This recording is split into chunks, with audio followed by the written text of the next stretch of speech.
오늘 12월 첫째 주일 12월입니다. 우리 주 예수님께서 탄생하신 성탄절 크리스마스가 들어있는 달입니다. 이 달에 특히 주의 탄생의 의미를 생각하고 또 성탄의 노래 캐롤을 많이도 부르고 또 집에서 라디오나 또 오디오를 통해서 좀 많이 함께 나눌 수 있기를 바랍니다. 거리마다 집집마다 교회마다 성탄 캐롤이 울려 퍼지는 그런 사회가 다시 회복되면 되어야 할 것입니다.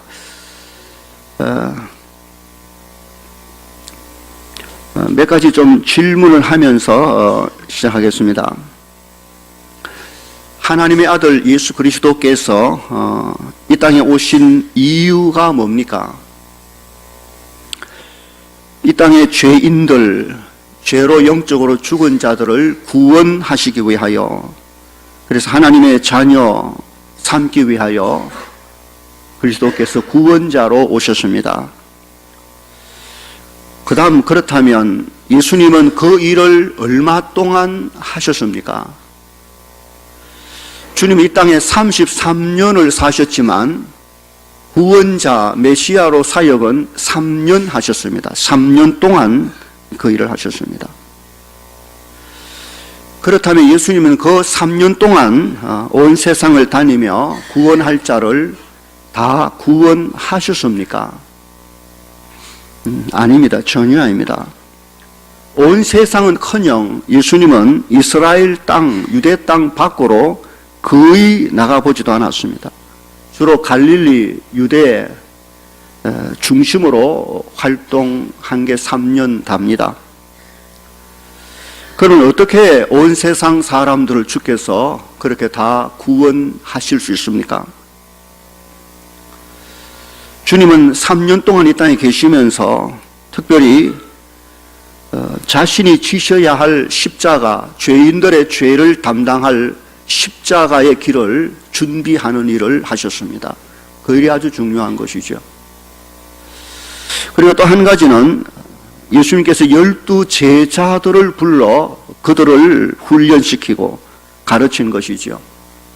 여러 많은 사람들에게 하나님의 말씀을 가르친 것도 중요하지만 무엇보다 제자들에게 말씀을 가르치고 또 표적과 이적의 의미를 알게 하시고 비유의 뜻을 깨닫게 하시고 12 제자 키우는데 3년을 거의 다 보내신 것입니다.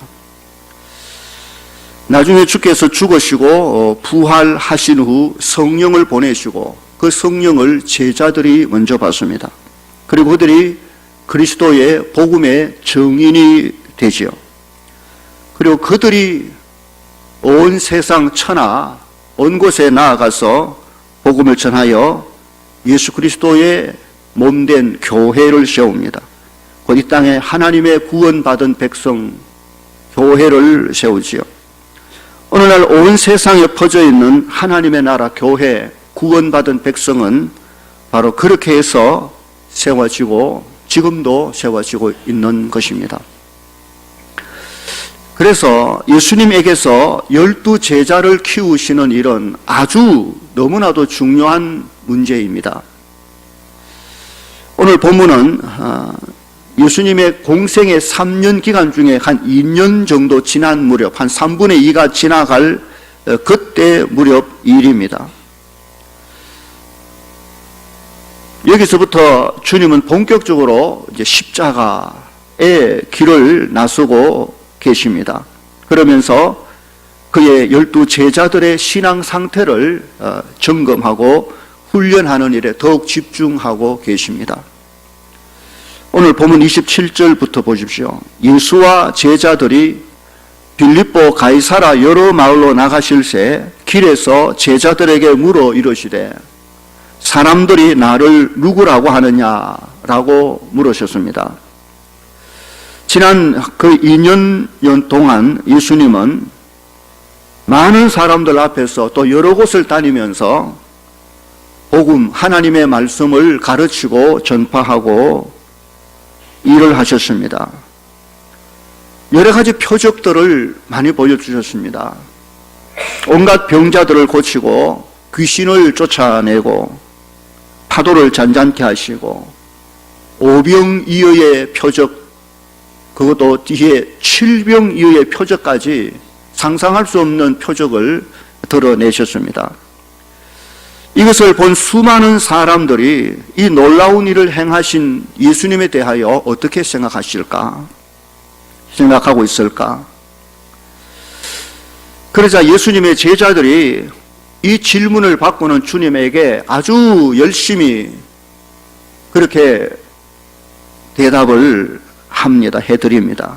28절에 제자들이 여짜와 이르되 세례 요한이라 하고 또는 어떤 사람은 엘리야, 더러는 선지자 중에 하나를 하나이다.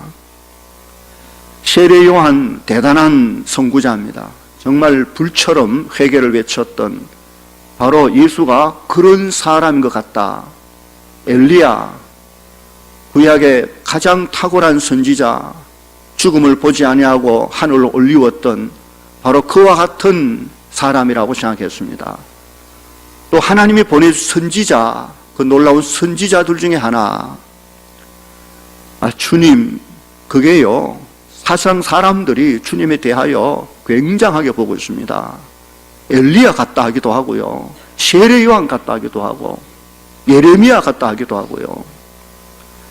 하여튼 사람들은 지금 주님을 이렇게 굉장한 분으로 지금 알고 있습니다 하고 제자들이 아주 신이 나서 말하고 있는 것입니다. 오늘날 사람들은 어떨까요? 여러분 주위에 있는 교회 안 다니는 사람들에게 한번 물어보십시오. 여러분 생각에, 당신 생각에 예수님이 어떤 분이라고 생각하십니까? 하면 대답이 아주 다양할 겁니다. 각자 생각하는 대로. 많은 사람들이 훌륭한 분이지요. 예전에 공자나 석가나 소크라테스 같은 그런 이 땅의 성인과 같은 사람 아닙니까? 그들은 그렇게 대답할 줄. 아주 지혜자일 겁니다. 현인일 겁니다. 또 박애주의자일 겁니다. 사랑을 베풀고 가난한 사람을 돕고, 또는 기독교를 창시한 교주입니다. 놀라운 기적을 행하는 아주 마술사, 능력 있는 마술사 같은 사람 아니겠습니까? 온갖 말로 사람들이 대답할 겁니다. 그러나 그 어떤 누구의 입에서 나오는 말이라도 세상 사람들이 하는 예수에 대한 평가는 하나도 맞는 말이 없고 정확한 말이 없습니다. 다 훌륭한 건 맞는데 다 그런 사람들 중에 하나라고 말하는 것입니다. 만약 그들이 예수에 대해 정확하게 말할 수 있다면 예수 믿고 교회 나오겠죠. 세상 사람들이 예수에 대하여 정확하게 알고 말할 수 있는 사람은 한 사람도 없는 것이죠. 물론 주님은 그들의 대답이 궁금해서 지금 이 질문을 제자들에게 한 건 결코 아닙니다. 예수님이 제자들에게 이런 질문을 하신 이유는 29절입니다. 29절 보면 또 물으시되 너희는 나를 누구라 하느냐. 너희 제자들. 지금 예수님의 관심은 세상 사람들이 자기에 대하여 어떻게 생각하느냐, 얼마나 추앙하느냐, 얼마나 높이 보느냐, 그런 것을 알고자 질문한 게 절대로 아닙니다. 주의 관심은 제자들입니다. 그들은 그렇게 생각한다면 정작 너희는 나를 어떻게 생각하느냐. 주님과 함께 지난 2년 동안 제자로 부름받아 3년 함께 먹고 자고 말씀을 듣고 보고 배우고 그렇게 지내온 주의 제자들의 대답이 듣고 싶으신 것입니다. 세상 사람들이 예수님에 대하여 그렇게 대답한다 할지라도 나를 따르는, 나와 함께 있는 내 제자인 너희들은 내가 누구라고 생각하느냐, 이것이 중요합니다. 예수님의 관심은 거기에 있습니다. 세상 사람들이 하나님에 대해 어떻게 저떻게 물어보면 별 소리를 다 할 겁니다. 무슨 소리를 하든 간에 정확한 건 하나도 없습니다. 근데 여러분들은 하나님에 대하여 어떻게 생각하십니까? 지금까지 하나님을 믿고 예배하고 성경 보고 배우고 기도해 온 우리는 우리 하나님에 대하여, 예수님에 대하여 어떻게 생각하시고 계신가? 이게 갑자기 물으면 우리 성도들도 대답이 시원찮을 때가 굉장히 많습니다. 정확하지 아니하고 자꾸 엉뚱소리하고 이상한 소리하고. 우리가 어떻게 대답하느냐, 지금 이게 중요한 문제입니다. 그때 예수님의 수제자 베드로가 선뜻 대답을 합니다. 수제자답게 주는 그리스도신이다 라고 말합니다. 그리스도라는 말은 메시아, 곧 구원자라는 말입니다. 마태복음 16장에 보면 같은 상황이 나오는데 베드로가 이 말과 함께 한 말이 있습니다. 주는 그리스도시요 살아계신 하나님의 아들이십니다. 너희는 나를 누구라고 하느냐? 베드로가 주는 그리스도시요 살아계신 하나님의 아들입니다. 하나님의 아들이시고 우리의 구세주, 우리를 구원하신 분이십니다 라고 말했습니다. 정확한 대답입니다. 이보다 더 정확한 대답이 있을 수가 없습니다. 오늘 본문에는 생략됐지만 마태복음 16장에 보면 예수님께서 이 베드로의 대답, 이걸 신앙 고백이라고 말하죠. 이것을 얼마나 기뻐하셨는지 엄청 기뻐하신 내용이 마태복음에 자세히 나옵니다. 마태복음 16장 17절 19절 보면 예수께서 대답하여 이러시되, 베드로의 고백을 듣고 주님이 반응하시죠. 바요나 시모나, 이 베드로, 네가 복이 있도다.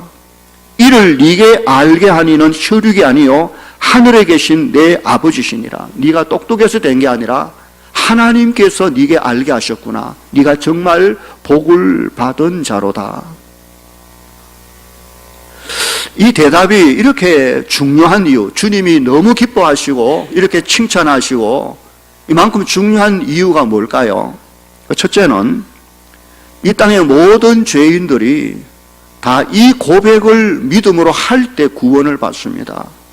결국 구원은 예수님을 나의 주, 나의 하나님, 그는 나의 하나님이시며 그는 나를 구원하시기 위해 이 땅에 오신 분입니다.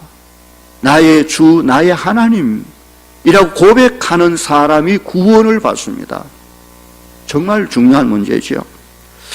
또 하나는 바로 그 고백 위에 그리스도의 몸된 교회가 세워집니다. 교회는 예수를 믿는 사람들의 공동체, 예수님을 바르게 믿는 사람들의 모임, 공동체를 교회라죠. 마태복음 16장 18절에 또 내가 네게 이르노니 너는 베드로라.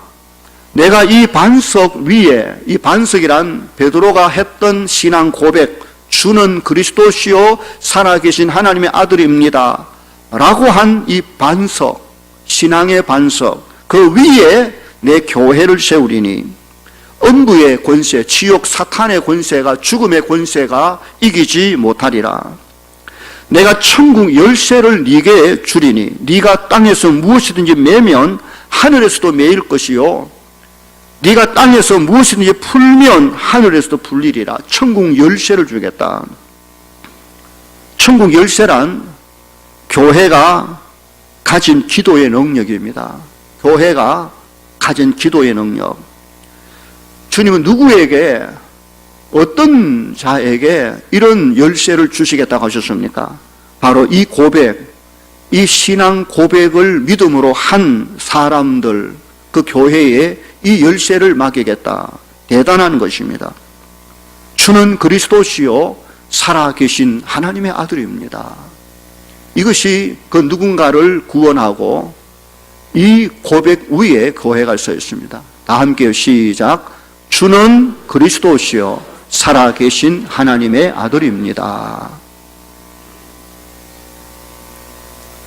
30절에 보면 이에 자기의 일을 아무에게도 말하지 말라 경고하셨습니다. 왜냐하면 아직 이 사실을 세상 사람들에게 알릴 때가 아니기 때문에 그렇습니다. 그러나 제자들은 이제는 알아야 할 때가 된 것입니다. 자, 그런 후에 31절에 예수님은 그 제자들에게 방금 제자들이 베드로가 고백한 그 엄청난 중요한 내용만큼이나 중요한 사실을 진지하게 말씀하고 계십니다. 31절 보십시오. 31절 함께 읽어볼까요? 시작. 인자가 많은 고난을 받고 장로들과 대제사장들과 서기관들에게 버림받아 죽임을 당하고 사흘 만에 살아나야 할 것을 비로소 가르치시되, 인자, 곧 사람의 몸을 입고 오신 예수 그리스도 당신을 가르쳐 하신 말씀입니다. 여기 장로들, 이것은 뭐 지금 우리 교회 장로님 이런 의미가 아니고 그 당시 유대 종교 지도자, 부패한 종교 지도자들을 말합니다. 지금 여기 주께서 제자들에게 비로소 말씀한 이 내용은 너무 중요하죠. 세 가지를 말씀하셨습니다. 예수님이 고난을 받으실 거다. 버림받아 고난을 받을 것이다. 그리고 또 하나는 결국 죽임을 당할 것이다. 그리고 또 하나는 사흘 만에 살아날 것이다. 주님은 이 사실을 이제야, 제자들을 양육한 2년이 지난 이제야 비로소 처음으로 그들에게 드러내놓고 가르치고 계실 때가 된 것이죠. 앞에서 예수님이 누군가, 너희는 나를 누구라 하느냐라고 했을 때 베드로의 대답을 통하여 나온 대답, 주는 그리스도시요 살아계신 하나님이십니다. 하나님의 아들이시다. 그는 하나님이시며 나를 구원해 주시기 위하여 이 땅에 오신 분이십니다. 이것과 함께 그것만큼이나 똑같이 중요한 사실이 바로 여기 예수님이 무슨 일을 하셨는가, 예수님의 사역에 대하여 주께서 말씀해 주신 내용인 것입니다. 그 첫 번째가 고난받을 것이다. 버림받아야 고난받을 것이다. 우리의 죄에 대한 처벌을 당신이 받을 것이다. 멸시와 천대와 죄의 수치, 부끄러움, 그 모든 걸 주님이 대신 받을 것이다. 그리고 십자가에 오르시고 죽게 될 것이다. 결국 우리의 죄를 십자가 위에서 다 대신 갚으실 것이다. 대신 받고 우리의 죄에 대한 모든 것을 속해버릴 것이다. 당신이 다 받고 끝낼 것이다. 그래서 죽을 것이라는 것이죠. 그러나 사흘 만에 3일 후에 다시 반드시 살아날 것을 말씀하신 것입니다. 죽음과 사망, 그리고 그에서 살아나심으로, 부활하심으로 그리스도가 영원한 생명의 주가 되신다는 것이죠. 이것이 바로 복음의 핵심이며 전부입니다. 앞으로 제자들이 나가 천하를 다니며 성령 받아 목숨 걸고 증거해야 될 내용이 바로 이 사실입니다. 다른 게 아닙니다. 무슨 자랑하고 뭐 이게 아니라 예수, 그는 하나님의 아들이며 그는 저와 여러분을 구원하시기 위해 오셨습니다. 그는 우리를 위하여 고난 받으셨고 십자가에 죽어 주셨습니다. 그는 다시 살아나셨습니다. 우리의 생명의 주가 되십니다. 이것이 복음의 핵심이며 전부며 제자들이 목숨 걸고 전해야 할 내용이고 오늘 저와 여러분에게도 마찬가지인 것입니다. 정리를 해 두셔야 됩니다. 내가 믿는 예수에 대하여 말할 때 그는 누구이신가, 신분에 대한 답을 해야 됩니다. 또한 그는 우리를 위하여 무엇을 하셨는가, 그분의 하신 일, 사역에 대하여 답해야 됩니다. 복잡하지도 않습니다. 신분에 대하여 두 가지, 하나님의 아들이시며 우리의 구원자이십니다. 사역에 대하여 세 가지, 그는 우리를 위하여 고난받으셨고 십자가에 죽어주셨고 그리고 다시 살아 부활하셨습니다. 뭐 어려운 게 있습니까? 오늘 처음 온 사람도 지금 이 말 듣고 믿음이 있다면 금방 믿고 받아들일 수 있는 것입니다. 누구든지 이 사실을 믿는 자가 구원을 받고 하나님의 자녀가 되고 영원한 생명을 얻고 천국 백성이 됩니다. 이것이 바로 성경에 기록된 하나님의 약속입니다. 할렐루야! 별로 감동도 없고 다 아는 소리를 왜 그래 하십니까 싶어도 자꾸 말해야 됩니다. 이게 자꾸 놓칩니다. 항상 이것이 중요합니다.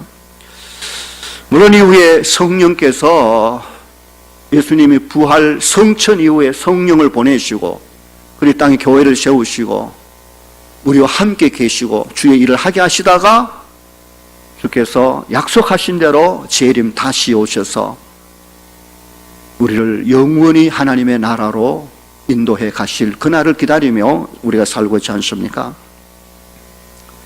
32절에 오늘 본문에서 우리 주님은 지금 그 제자들로부터 너무나도 중요한 고백을 딱 확인한 후에 그리고 또 너무나 중요한 사실을 제자들에게 가르쳐 주신 것입니다.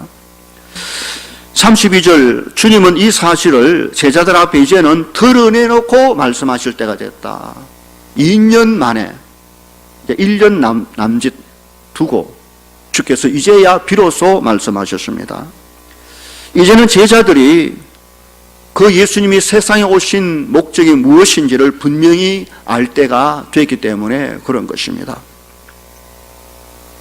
그런데 놀라운 반전이 본문에 나옵니다. 반전, 확가닥 디벼버리는 반전이 나옵니다. 32절입니다. 예수께서 드러내놓고 이 말씀을 하시니 그때 수제자 베드로가 나섭니다. 그리고 예수를 붙들고 그냥 조용히 나온 게 예수를 나와서 확 붙들은 거예요. 그리고 항변하매라는 말, 항변하매. 이 항변하다는 말, 옛날 성경에는 간하매, 이런 간한다. 이 간한다는 말이 소금 간한다 이 말이 아니고 옛날 신하들이 그 임금에게 고은, 충언을 할 때 그 표현을 간한다. 임금에게 낮은 사람이 높은 분에게 겸손하게 이렇게 이제 위에 사람의 잘못을 지적할 때 그 표현을 간한다. 근데 오늘 본문은 그런 뉘앙스는 아닙니다. 그런 뉘앙스가 아닙니다.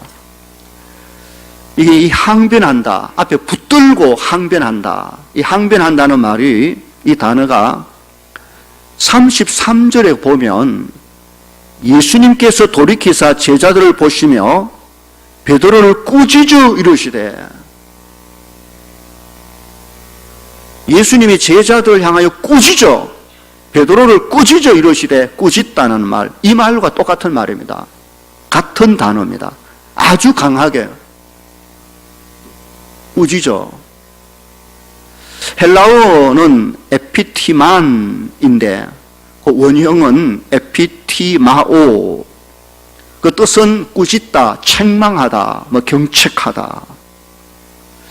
예수님이 베드로를 향하여 책망 꾸짖으셨는데 이보다 먼저 베드로가 예수님을 똑같이 강하게 그를 붙들고 확 붙잡고 그리고는 주를 향하여 책망 꾸짖었다. 그런 말입니다. 우리나라 성경 번역에는 이 똑같은 단어, 원어에 보면 똑같은 단어를 가지고 베드로가 예수님에게 말할 때는 간한다, 항변한다 이렇게 번역해 놔놓고 예수님이 베드로에게 말씀하실 때는 똑같은 단어인데도 꾸짖다, 책망하다 이 다르게 번역해 놨어요. 영어는 보면 똑같이 되어 있습니다. 리부크 해가지고 똑같이 베드로도 예수님을 향하여 리부크, 예수님도 베드로를 향하여 리부크 똑같은 단어인데 우리나라 사람들 아마 예의가 있어서 그런지 그 번역을 다르게 해놨어요. 그럼 다시 본문에서 베드로의 입장에서 한번 보자면 예수님이 물으실 때 너희는 나를 누구라 하느냐? 그때 베드로가 신이 나서 하나님의 아들 우리의 구원자이십니다 하고 희망 있게 이렇게 말을 했는데 그때 예수님께서 그 말을 듣고는 그래 그러면 이것도 네가 알아야 된다. 나는 곧 고난을 받고 그리고 죽을 것이다. 그리고 사흘 만에 다시 살아날 것이다. 이걸 딱 덧붙였단 말이에요. 그러니까 그 말을 듣자 베드로는 사흘 만에 살아나리라 하신 것은 귀에도 안 들어오고, 죽는다는 말씀, 고난받고 죽는다는 말씀을 듣는 순간 확 혈압이 올라와 버린 겁니다. 자기도 모르게 벌떡 일어나서 예수님께 팍 다가가가지고는 예수님이 아마도 붙잡고, 어디를 붙잡았겠습니까? 어디 허리춤이나 아니면 어깨를 막 팍 붙잡고 어디로 확 밀치며 옆으로 밀어붙이면 다른 번역본 그런 것도 있습니다. 그리고는 엄청나게 꾸짖고 책망을 한 모습입니다. 보통 장면이 아닙니다, 사실은. 마태복음에 보면 그 뒤에 베드로가 주여 그리 마옵소서, 이 일이 결코 죽게 미치지 아니하리라 라고 겸손하게 말 표현됐지만 사실 뉘앙스는 그게 아닙니다. 그 뜻은 아주 책망조입니다. 책망, 꾸짖는 조입니다. 제가 이 베드로 흉내를 한번 내본다면 뭐 낼 수도 없겠지만, 아니 뭐라고요? 죽는다고요? 다시 말해보세요. 뭐 죽어요? 지금 우리가 죽을 당신을 위해서 지금 여기까지 따라왔단 말인가요? 말도 안 되는 소리 집어치우시오. 다시는 그런 소리 입 밖에도 내지 마시오. 알겠어요? 막 그런 식으로 그런 식으로 책망하고 꾸짖은 겁니다. 얼마나 베드로가 놀래가지고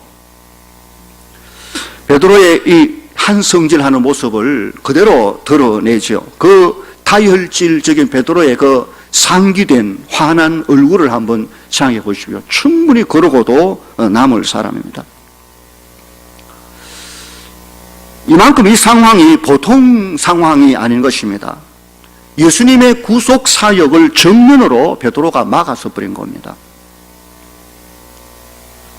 이쯤 되자 예수님께서 그 베드로가 확 다가와 붙잡고 자신을 향하여 책망 꾸짖고 있을 때 주님이 물러설 그런 분입니까? 천만에요. 전혀 위축되거나 물러서지 않고 우리 주님도 한성질 바로 드러내십니다. 바로 이 장면은 바락 이렇게 부닥친 장면입니다. 바로 드러내십니다. 사탄아, 내게서 물러가라. 바로 주 입에서 바로 사탄아 하고 말해버립니다. 엄청난 큰 소리로. 베드로가 사탄입니까? 전혀 아닙니다. 그러나 주님은 베드로야, 네가 지금 사탄이 하는 짓을 하구나. 사탄이 하는 말을 네가 하고 있구나. 내 뒤로 물러가! 하고 강하게 베드로를 꾸짖고 책망하는 장면입니다. 주님이 얼마나 크게 무섭게 꾸짖고 책망했는지 그 성질 급한 베드로가 그 후에 보면 찍소리도 안 합니다. 속 들어가 버립니다. 다시는 말 안 합니다. 주님은 그때 단호하게 베드로의 말을 거기서 멈추도록 하셨습니다. 그만큼 그 상황이 중요한 말입니다. 왜 그랬을까? 왜 베드로가 주님께 그렇게 했을까? 그 이유는 33절입니다. 네가 하나님의 일을 생각하지 아니하고 도리어 사람의 일을 생각하는도다. 지금 예수님은 너무 중요한 구속사의 일, 하나님의 일을 이제 때가 돼서 말씀하고 계시는데 그때 베드로가 그 일을, 그 귀한 하나님의 일을 생각하지 못했고, 베드로는 예수님을 메시아, 하나님의 아들, 구원자라는 사실을 말하긴 했어도 그 메시아 구원자가 이스라엘의 정치적인 메시아, 이스라엘 모든 사람이 기대하고 있는 로마로부터 압제당하고 있는 이스라엘 민족을 해방시켜줄 바로 그 구원자, 그 능력자, 그 메시아로 그가 생각하고 있었습니다. 그건 하나님의 일이 아닙니다. 그건 사람의 일입니다. 주님은 그 일을 위하여 오신 게 아니란 말이죠. 베드로는 하나님의 일을 사람의 일로 아직 생각하고 있었습니다. 그래서 아직도 베드로는 남은 1년 동안 더 많은 훈련이 필요한 사람이 틀림없는 것입니다. 오늘 우리에게 적용해 보십시다. 교회 사역, 교회 그리스도의 몸된 사역 다 하나님의 일입니다. 우리가 예배하는 일이 사람의 일이 아니지 않습니까? 우리가 찬양하는 일이 이게 사람의 일로 보입니까? 하나님의 일입니다. 어린아이를 가르치는 것도 교회에서 가르치는 하나님의 일이고, 식당에서 봉사하고 청소하고 다 하나님의 일입니다. 각 기관에 임원들로 세워져 일하는 것도 하나님의 일이며, 구역에서 가르치고 섬기는 모든 것도 하나님의 일이 틀림없습니다. 수많은 하나님의 일들을 우리가 합니다. 그렇다면 당연히 하나님을 생각하고 하나님의 뜻을 묻고 하나님의 영광을 드러내고, 이게 내 일, 사람이 아니라 하나님의 일인데 때로 힘들어도 참고 인내하고 기다리고 기도하고 당연히 그래야 될 거예요. 이게 내 일이 아니라 하나님의 일 같으면 우리는 하나님께 수종 들고 봉사하는 태도로 일해야 되는 것입니다. 문제는 베드로처럼 이 일을 사람의 일로 둔갑시키는 경우가 얼마나 많은지. 분명히 이 일은 하나님의 일인데 그 일을 사람의 일처럼 생각하는, 그때 여기저기 문제가 터지고 인간적인 성질이 드러나고 폭발하는 것이죠. 주께서 베드로를 향하여 사탄아라고, 우리가 뭐 사탄입니까?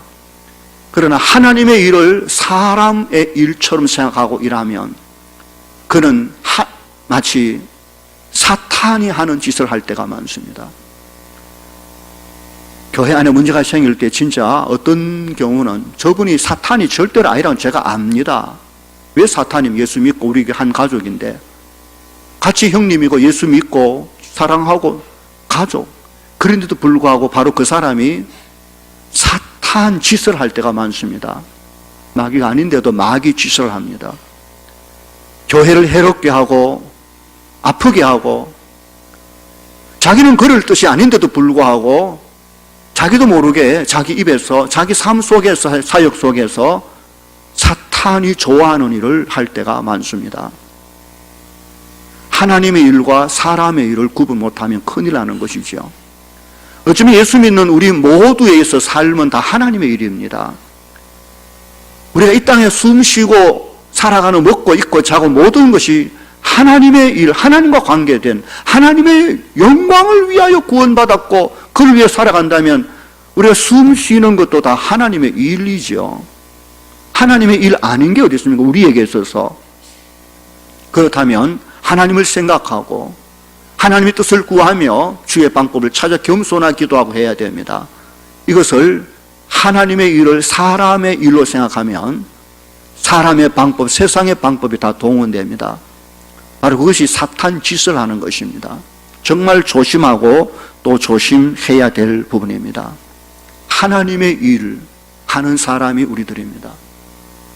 주님으로부터 사탄아 하는 이 소리를 들으면 안 되지 않습니까?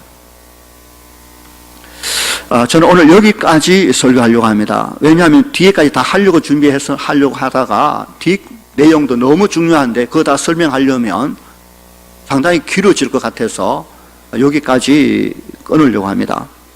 자, 결론을 말씀드립니다. 지금까지 우리가 교회 다니면서 믿음 생활하면서 우리가 믿는 예수님, 그분이 어떤 분인지 어떻게 생각하고 믿고 살고 있는지 돌아보시기 바랍니다.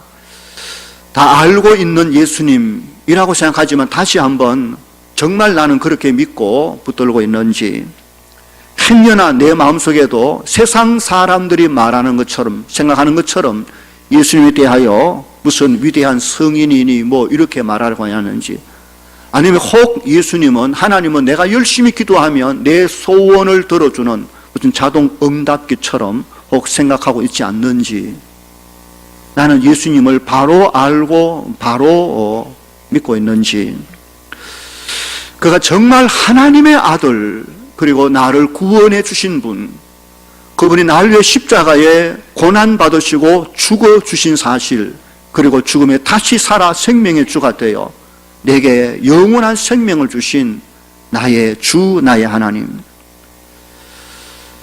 그리고 지금도 성령으로 내 속에 들어와 나로 진리의 길을 걷게 하시는 주님, 그리고 말씀하신 대로 약속하신 대로 언젠가 이 땅에 다시 오셔서 나를 영원히 주의 영광의 나라로 인도해 가실 재림의 주님, 이 주님에 대한 생각을 바로 가지고 있는지 모르겠습니다.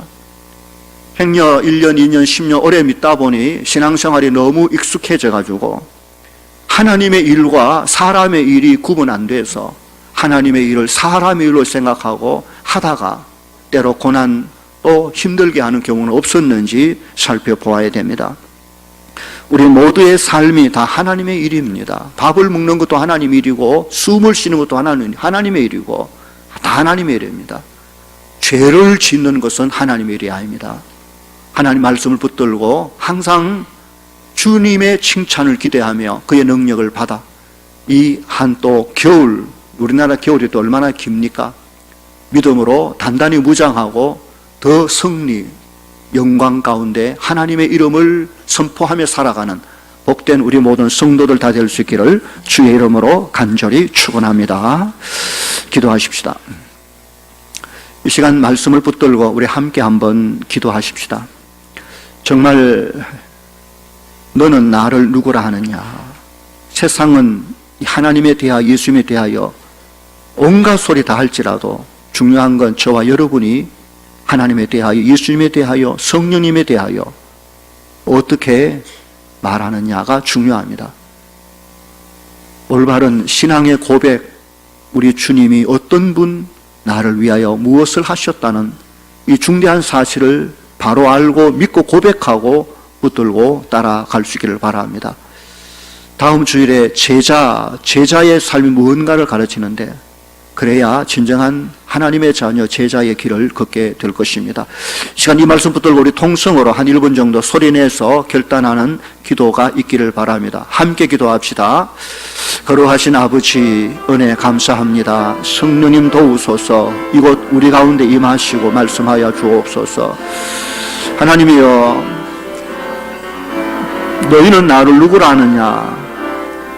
주의 궁금하신 것은 세상 사람들의 평가가 아니라 그를 따른 제자들의 평가, 제자들이 주님을 어떻게 생각하고 알고 있는지 주께서 물으셨을 때 베드로가 대답했던 위대한 믿음의 고백처럼 우리도 주는 나의 하나님이시며 나의 구원자이십니다 라고 말할 수 있게 하시고, 뿐만 아니라 그러므로 우리 주님이 나를 위하여 고난받으시고 십자가에 죽어주시며 다시 살아 나의 생명의 주가 되신 이 놀라운 사실을 믿음으로 받는 저희들 되게 하여 주시옵소서. 어떤 경우에 흔들리지 않게 하시고 주를 의지하며 따라가는 저희들 되어지도록 간섭해 주시옵소서. 거룩하신 아버지 감사합니다. 오늘도 주의 날 하나님을 예배하며 찬양하며 주의 말씀을 듣게 하시니 감사합니다. 이 말씀이 우리의 심령 깊은 곳에 다시 한번 우리로 주를 온전히 바라보고 의지하는 믿음의 또 소중한 계기가 되게 하여 주시옵소서. 언제나 주님 중심으로 주의 일을 하며 한평생 하나님 영광 위하여 끝까지 살아내는 우리 모두가 되게 해 주시옵소서. 감사하고 예수님 이름으로 기도하옵나이다. 아멘.